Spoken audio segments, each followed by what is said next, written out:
Coming up in the news, the Prime Minister announcing several changes to the country's emergency orders. Also, a Grand Bahama man hauled before the court on unlawful sexual intercourse and child pornography charges. And a young man facing eviction appealing to the Grand Bahama community. The Bahamas Tonight, the Northern Edition, starts now. This is the Bahamas Tonight, Northern Edition.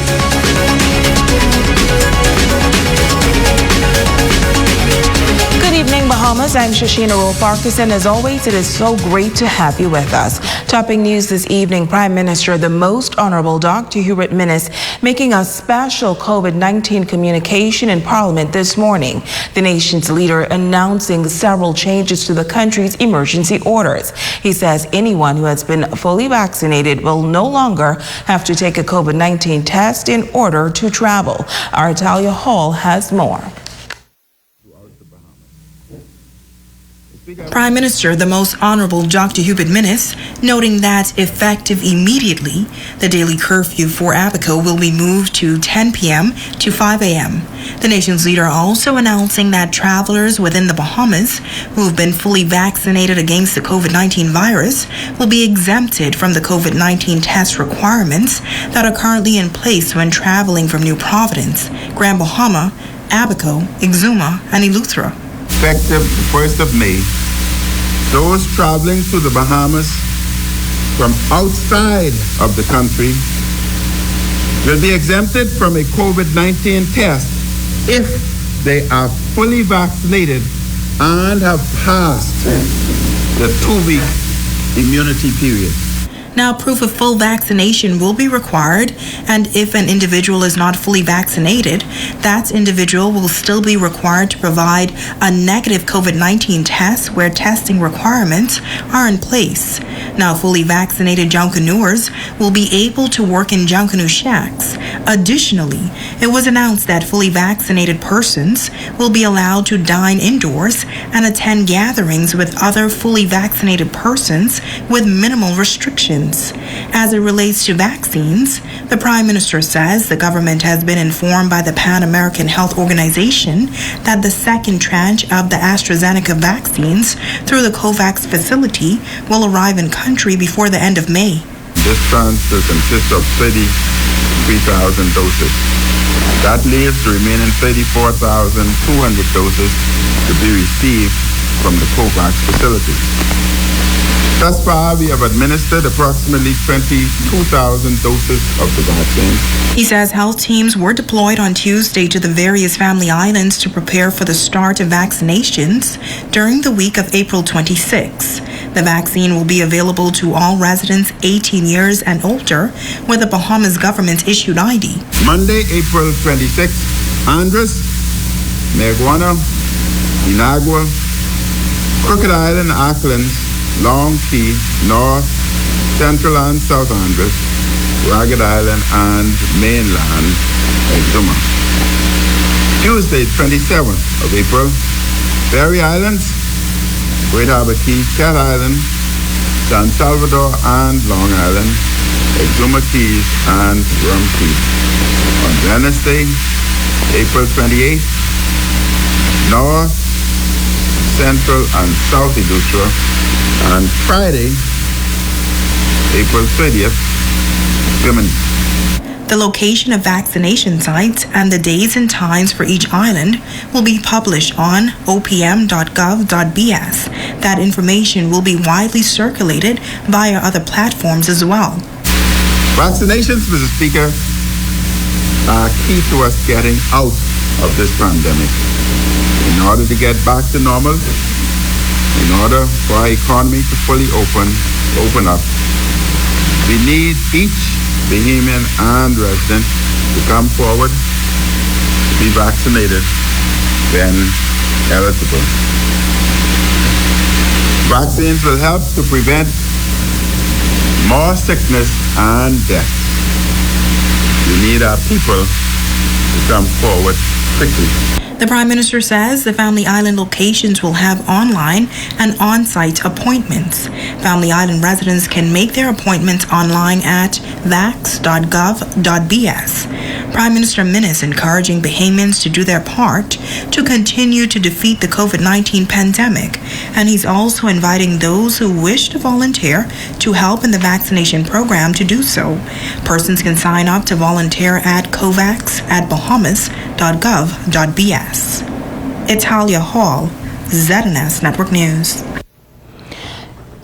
Minister of Health, the Honorable Ranwood Wells, also giving an update on the country's fight against COVID-19 in Parliament today. He says data clearly shows that the Bahamas is in another surge, noting that there is a similar pattern to the one seen at the beginning of the second wave. Minister Wells says New Providence continues to be the epicenter and the greatest contributor to the total COVID-19 burden in the country. Of the approximately 1,901 new cases reported between the beginning of 2021 to now, 1,079 of those cases have been in New Providence. The health minister confirming that there has been a quieting of new cases here in Grand Bahama, Abaco, and Eleuthera compared to prior weeks. Hospitalization rates among active cases have increased in country as of ICU admission. In the beginning of January, deaths were 171. From then to now, Mr. Speaker, there has been a 13.5% increase in COVID-19 deaths. Minister Wells says the National Reference Laboratory completed screening of some 120 COVID-19 positive samples collected from the 13th of March to the 17th of April 2021. From the analysis of these 120 samples, the National Reference Laboratory was able to make several conclusions. There has been a weekly steady increase in the percentage of samples carrying the characteristic mutation present in all three of the variants. In the week of the 13th to the 19th of March 2021, approximately 20% of the COVID-19 positive samples screened contained the variant mutation. That's at the beginning of March. And during the most recent week, the analysis from the 11th to the 17th of April, last week, 2021, an alarming 80% of the samples screened, positive samples, contain the variant mutation. Vaccinations began on March 14th, and so far just over 21,000 persons have taken the jab. 16,934 in New Providence, 3,814 in Grand Bahama, 832 in Abaco, and 938 in Eleuthera. Meantime, the Ministry of Health confirming 68 new cases of COVID-19 in the country, according to the latest health dashboard. 60 cases were confirmed in New Providence, 6 cases in Grand Bahama, 1 case in Exuma, and 1 case on Crooked Island. 7 newly confirmed cases had a history of travel within 14 days in New Providence. There are a total of 51 hospitalizations across the country. 9 are hospitalized in Grand Bahama. There are 464 active cases and 81 recoveries reported. The death toll stands at 194. Well, the COVID-19 pandemic has impacted virtually every sector of society globally. Tourism is perhaps one of the sectors hardest hit as the virus has brought the travel industry to a trickle. In this report, a leader in the transportation sector gives insight on the impact the pandemic has had on his business. Our Jamila Mizik reports. One of the island's leading tour operators, H. Forbes Charter and Tours Limited, still seeing a decline in business due to the pandemic's impact on the cruise industry. Owner Hadley Forbes says his business has never experienced anything like this before. No business, and it affects my employees very, very bad. It's because they don't have any work at all either. And we are just waiting and hoping and praying that something very soon turn around and but the future looks bright. Forbes notes that they are in talks with stakeholders throughout the U.S. and Europe as to when they will be able to resume business as usual. In the meantime, they are preparing for what's to come. He says he believes that now that a vaccine is available, tourism will pick back up in Grand Bahama. The demand for Grand Bahama is greater than it ever was. We need now to prepare ourselves for when the people come, how we are going to serve them, and how we are going to protect ourselves interacting with them. We are prepared to do whatever diversifying we have to do to meet the needs of every single soul on Grand Bahama and by extension the Bahamas.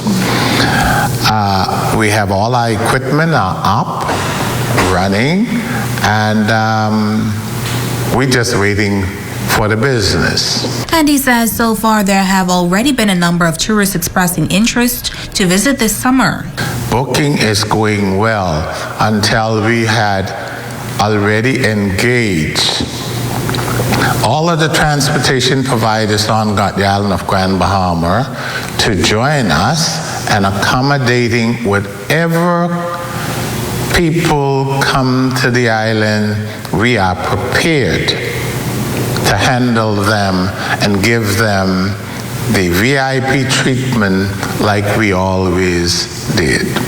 Now, although his business mainly caters to cruise passengers, he says the reopening of the Grand Bahama International Airport is of vital importance. 3 things is needed on Grand Bahama. And one is the international airport needs to be restored and reopened. A U.S. Customs and Immigration come back. And the hotels, every last one of them, be reopened to serve the surge of people which will flock Grand Bahama again. Jamila Missick, ZNS Network News. In news from the crime beat, 19-year-old Hayward Dorset of Sector A in Holmes Rock appearing before Magistrate LaQuay Lang today on the charges of unlawful sexual intercourse and child pornography. Dorset was not required to enter a plea. He was remanded to the Bahamas Department of Correctional Services until July 28th for trial. Police say Dorset was arrested on April 14th after charges were filed against him by the father of a 13-year-old girl. And on to some sad news. The matriarch of the Southern District, Mabel Lottie Thomas Russell, has passed away. Mother Mabel, as she was affectionately called, was born in Waterkey on May 30th, 1917. During her early years, Mother Mabel was a midwife on Waterkey and a dressmaker. She also served as a missionary, Sunday school teacher, and a community counselor. At the age of 97, Mother Mabel became a published author of short sermons, and her book was featured on Amazon. Mother Mabel died at her home in Lewis Yard on April 7th at the age of 103.